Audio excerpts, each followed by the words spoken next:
Somebody laid hands on you, prayed over you, poured oil on your forehead, and instead of freedom, something shifted in you that never left. You didn't imagine it. You didn't overreact. Something transferred. Not every hand carrying oil is carrying God. In Scripture, oil represents the Holy Spirit's authority. It's not decoration, it's not a nice gesture at the altar. It is a spiritual transaction.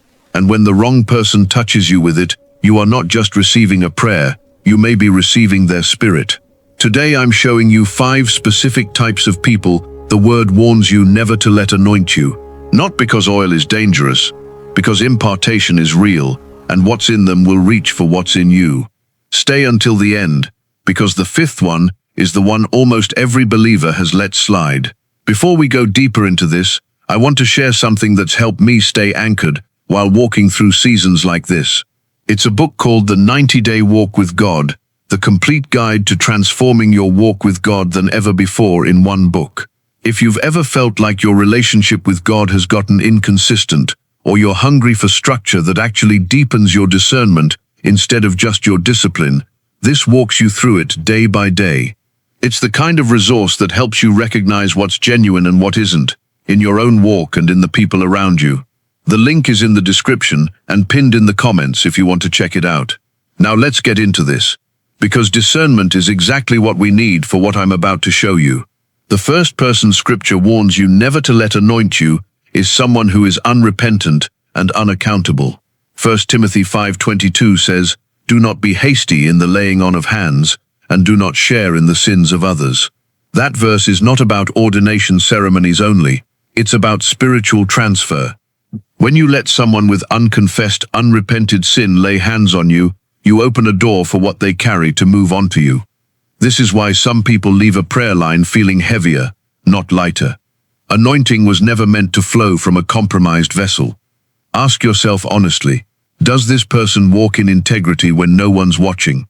Or do they only look holy behind a pulpit and a microphone? If you don't know the answer, that is your answer. Drop an amen in the comments if you've ever felt something shift after a prayer that didn't feel right, even if you couldn't explain it at the time. Your spirit picks up on things your mind hasn't processed yet. Trust that discernment. The second person you should never let anoint you is someone operating in a spirit of control. Not every hand that reaches for oil is reaching to bless you. Some are reaching to own you. Scripture warns repeatedly against those who exercise dominion over people's faith instead of walking alongside them in it. 2 Corinthians tells us we are not lords over your faith, but helpers of your joy. A person operating in control will use the anointing as leverage. Suddenly you owe them loyalty. Suddenly questioning them feels like questioning God himself. That is not covering. That is manipulation dressed in spiritual language. True anointing releases you into freedom. Controlling anointing binds you to a person. If someone gets uncomfortable when you seek confirmation from God for yourself after they've prayed over you, pay attention to that discomfort. It's revealing something. The third person the Word warns you about is someone with a spirit of jealousy or rivalry toward you specifically. This one catches people off guard because it often comes from someone close, a mentor who feels threatened by your growth. A leader who senses your calling might one day surpass a position they've held onto tightly. Saul tried to pin David to a wall with a spear, and long before that spear, Saul had poured oil on him with anointed hands. Anointing did not erase the jealousy in Saul's heart. It coexisted with it until it eventually became the thing Saul used against David rather than for him. The lesson is not that Saul was fake from the start. The lesson is that jealousy can corrupt even a legitimate calling, and when it does, the hands that once blessed you can become hands that war against you.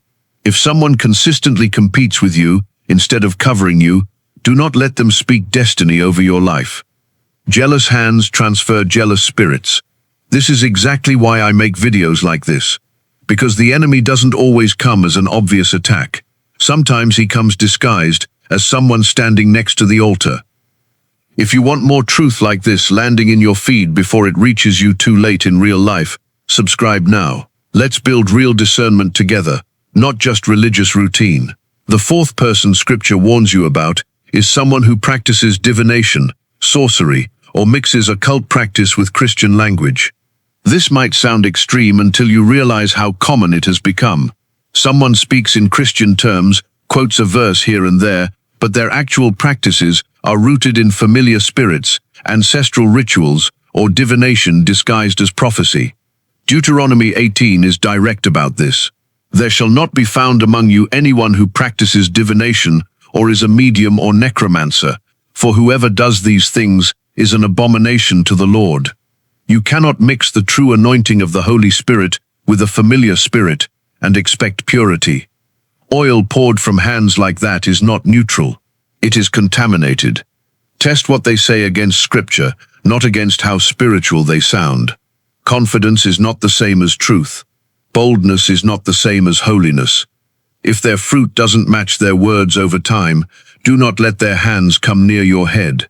The fifth person is the one most believers overlook completely, and it's the one I told you at the start almost everyone has let slide.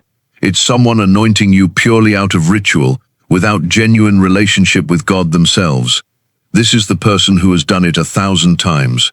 They know exactly what to say, exactly how to move, exactly which words create the emotional response in a room. But there's no living relationship with the Holy Spirit behind the motion. It's performance, not power. 2 Timothy 3 describes people who hold to a form of godliness but deny its power. Form without power, motion without presence, oil without the Spirit that gives oil its meaning in the first place. This is dangerous precisely because it looks right, it sounds right, it follows every religious custom correctly, but it is empty. An empty vessel cannot pour out what it does not contain. You can receive a technically correct prayer from someone spiritually dry and walk away with nothing but the smell of oil and a false sense that something happened. Here's what makes this teaching urgent and not just informational. Anointing was never meant to be a formality. In Scripture, it always signals impartation, transfer, and authority being released from one vessel into another. When Samuel anointed David, something happened in the spiritual realm before anything visible changed in the natural. 1 Samuel 16 tells us the Spirit of the Lord rushed upon David from that day forward. That's not symbolic language. That's a spiritual event with real consequence. So the reverse is also true. When the wrong hands touch you with oil, something can happen in the spiritual realm too, and it will not be for your good. This is why discernment matters more than tradition, more than reputation, more than how impressive someone's ministry looks from the outside. If you're watching this in a country where anointing practices are common in church culture, drop your country below. I want to see how far this truth is reaching today. So how do you protect yourself without becoming paranoid or offending genuine ministers of God? First, examine fruit over time, not charisma in a moment. Galatians 5 gives us the fruit of the Spirit clearly. Love, joy, peace, patience, kindness, goodness, faithfulness, gentleness, self-control. Someone can preach powerfully and still lack these consistently in private life. Second, notice what happens to your peace after they minister to you. Does their prayer draw you closer to dependence on God or dependence on them? Third, don't be afraid to wait. You are never obligated to receive prayer, oil, or impartation just because someone offers it publicly and an audience is watching. God is not intimidated by your discernment. He commanded it. 1 John 4 tells us plainly, "Do not believe every spirit, but test the spirits to see whether they are from God." That is not distrust of God. That is obedience to God. Say this with me right now, out loud if you can.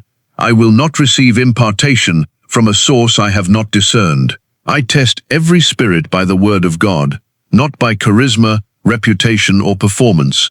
I welcome the true anointing of the Holy Spirit, and I reject anything that is not from Him, in Jesus' name. Feel that. That's not fear, that's authority. This kind of teaching is exactly why this channel exists.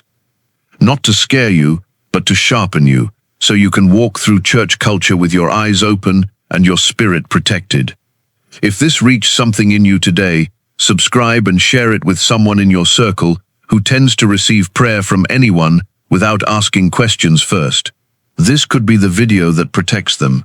Beloved, God is not looking for you to become suspicious of every hand raised toward you. He's looking for you to become discerning of every spirit behind that hand. Not all oil carries heaven. Not all hands carry God.